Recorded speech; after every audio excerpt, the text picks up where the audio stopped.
আসসালামু আলাইকুম বন্ধুরা, কেমন আছেন সবাই? আশা করি সবাই আলহামদুলিল্লাহ ভালো আছেন। আমরাও আলহামদুলিল্লাহ ভালো আছি। তো হুট করে আজ বিকালবেলা সবাই মিলে চলে গেলাম কোথায় বলেন তো? তো কি গেস করতে পারছেন?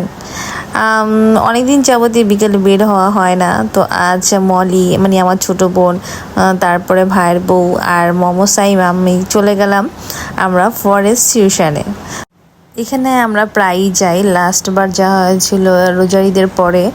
তো আজ হুট করেই ডিসিশন নেওয়া হলো যে আমরা আজ আবার যাব ফরেস্ট টিউশনে কিছু খাবার টেস্ট করার জন্য।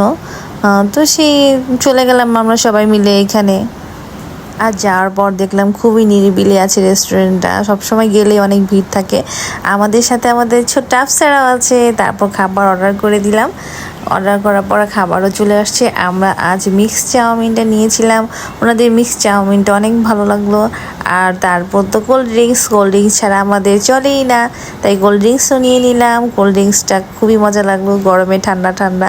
তারপর একটা কাজ করলাম, আমরা এই পিৎজাটা অর্ডার করলাম। পিৎজাটা দেখতে যেমন সুন্দর বাট খেতে একদমই মজা না, একটু ভালো ছিল না ফ্লেভারটা। জাস্ট শুধু চিজ ছিল, ভিতরে ক্যাপসিকাম আর কাঁচা পেঁয়াজ, যা আমরা কখনোই খেতে পারিনি। তারপরও কি করব, যেহেতু নিছি, তা আমরা চাউমিনটা খুব মজা করে খাচ্ছিলাম, মোমো, মুস্কান। তারপরে আমরা সবাই খাওয়া দাওয়া করলাম। কিন্তু যখন পিৎজাটা মুখে দিলাম আমাদের পুরো টাকাটাই জলে গিয়েছিল। পিৎজাটা একটুও ভালো ছিল না।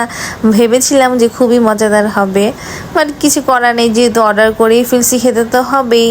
তবে আশা করি ফরেস্ট সিজনে গেলে এই পিৎজাটা কেউ অর্ডার করবে না, যেহেতু দেখতে অনেক সুন্দর। আমরা হয়তো বা মনে করি যে যে জিনিস দেখতে সুন্দর হয়তো বা খেতেও অনেকটা মজা হওয়ার, আসলে তা না। তো যাই হোক, আমরা খাওয়া দাওয়া শেষ করলে বাসায় চলে এলাম। আজকের মতো এই পর্যন্তই। সবাই ভালো থাকবেন, আল্লাহ হাফেজ।